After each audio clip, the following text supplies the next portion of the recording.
henceforth his might we know, and know our own, so as not either to provoke or dread new war provoked. Our better part remains to work in close design by fraud or guile what force effecting not, that he no less at length from us may find, who overcomes by force hath overcome but half his foe. Space may produce new worlds, whereof so rife there went a fame in heaven that he ere long intended to create and therein plant a generation, whom his choice regard should favor equal to the sons of heaven. Thither, if but to pry, shall be perhaps our first eruption, thither or elsewhere.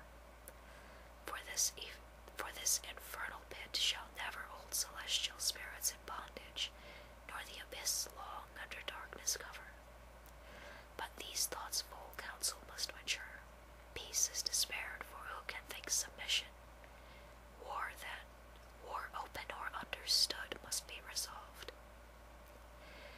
He spake, and to confirm his words out flew millions of flaming swords drawn from the thighs of mighty cherubim. The sudden blaze far round illumined hell. Highly they raged against the highest, and fierce with grasped arms clashed on their sounding shields the din of war, hurling defiance toward the vault of heaven. There stood a hill not far, whose grisly top belched fire and rolling smoke. The rest entire shone with a glossy scurf, undoubted sign that in his womb was hid metallic ore, the work of sulphur. Thither winged with speed a numerous brigade hastened, as when bands of pioneers with spade and pickaxe arm forerun the royal camp to trench a field or cast a rampart.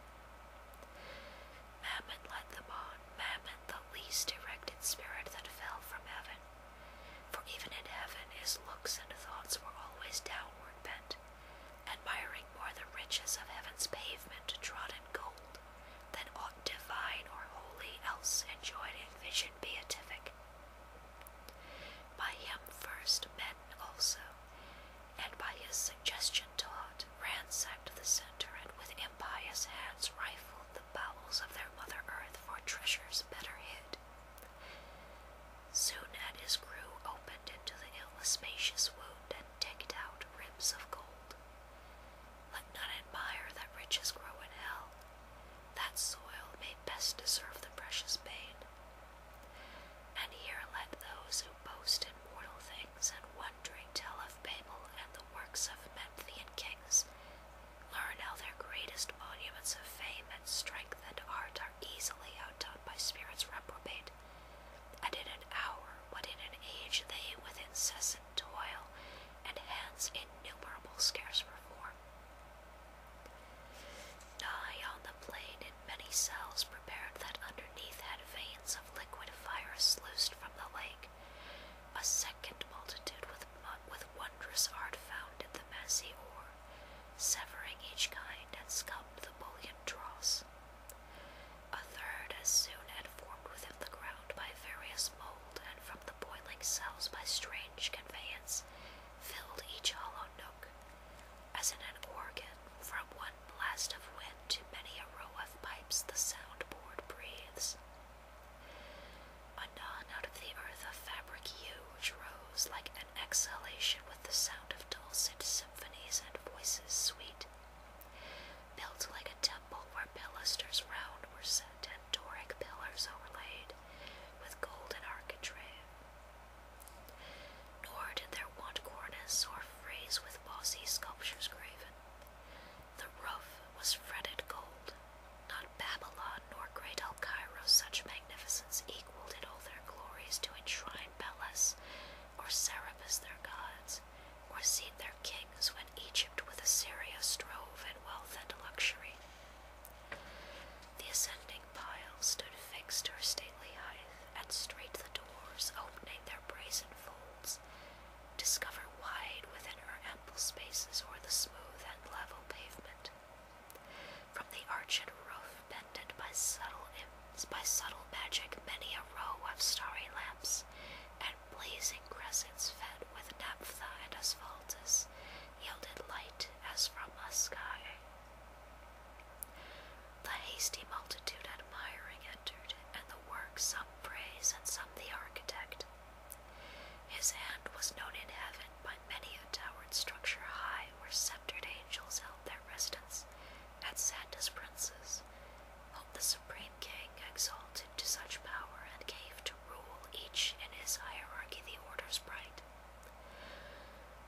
was his name unheard or unadored in ancient Greece and in Ausonian land.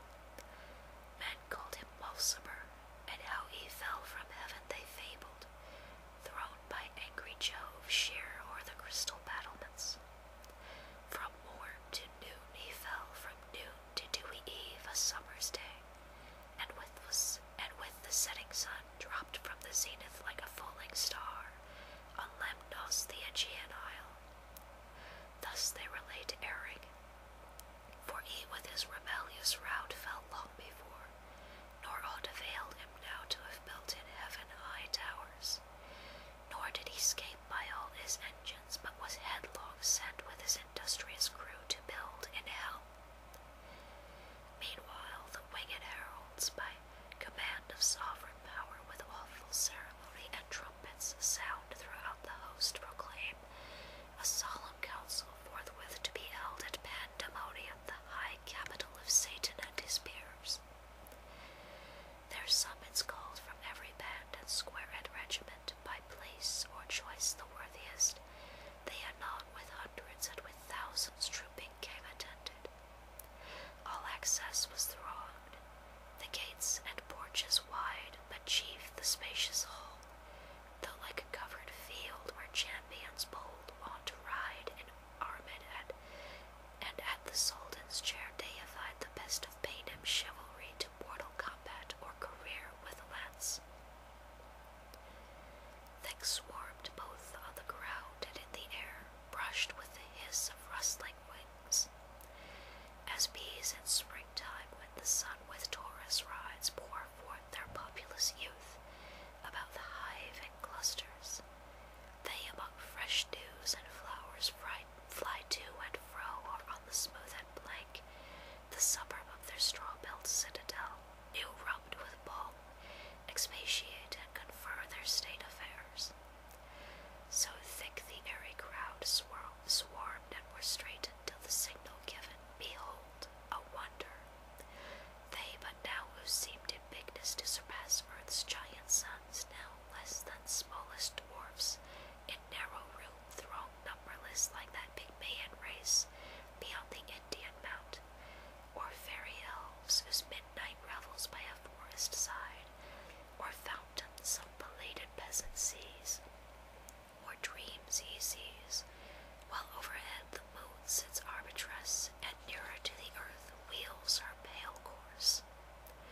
They on their mirth and dance intent with jocund music charm his ear. At once with joy and fear his heart rebounds. Thus incorporeal spirits to smallest forms reduced their shapes immense, and were at large, though without number still amidst the hall of that infernal court.